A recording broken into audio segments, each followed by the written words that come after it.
दोस्तों, एक बार महात्मा बुद्ध अपने कुछ शिष्यों के साथ तीर्थ यात्रा के लिए जा रहे थे।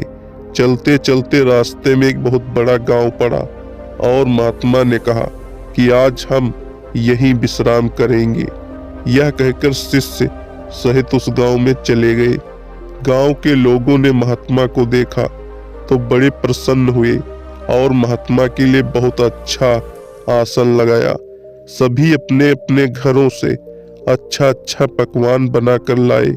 रात होने पर सभी बच्चे बड़े स्त्रियां महात्मा के पैर दबाने लगे और आराम से बैठकर ज्ञान की बातें सुनते रहे। सुबह हुई जब तब महात्मा बुद्ध ने गांव वालों से कहा कि अच्छा अब हम चलते हैं, आप सभी हम जाने की अनुमति दें। गांव वालों ने कहा महाराज एक दिन तो और रुकिए, लेकिन महात्मा ने कहा नहीं बच्चों, अब हम नहीं रुक सकते, कभी फिर आएंगे।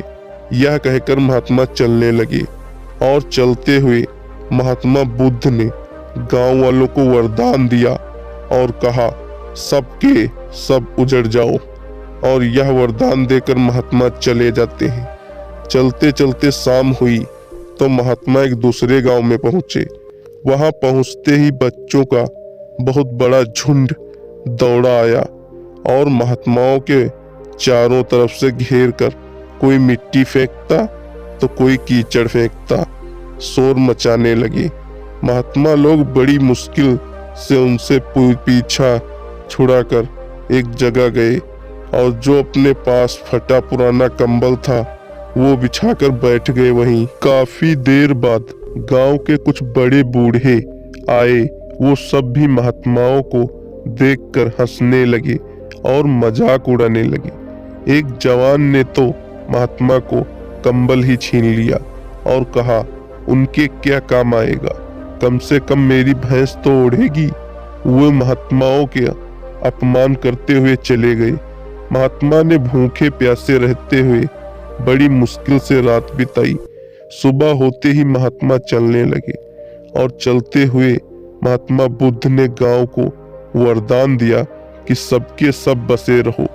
गांव से काफी दूर जाने के बाद जंगल में एक तालाब आया और कुछ फल के पेड़ भी नजर आए।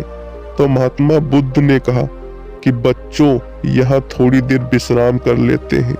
वहाँ महात्मा लोग फल खाते ही और भी तालाब का शीतल जल पीते ही जब एक शिष्य ने कहा कि महात्मा मुझे क्षमा करें, हमें एक साथ बैठक खटक रही है और आप नाराज ना हो तो हम पूछ सकते हैं। ने कहा बोलो बच्चों, क्या जानना चाहते हो। शिष्य ने कहा कि महात्मा जिस गांव में हमारी अच्छी सेवा हुई थी वहां के कितने अच्छे लोग थे।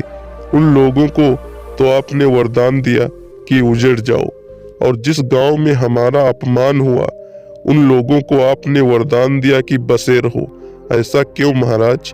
तब महात्मा बोले देखो बच्चों, पहले गांव में कितने अच्छे विचार के आदमी थे, वह आदमी उजड़ जाएंगे तो दुनिया के कोने कोने में फैल जाएंगे, और वहां जहां भी आएंगे सभी को अच्छे विचार सिखाएंगे। इसलिए मैंने उनको उजड़ जाने को वरदान दिया था। अब शिष्य ने अपने गुरु की बात बिल्कुल विस्तार से समझ चुके थे।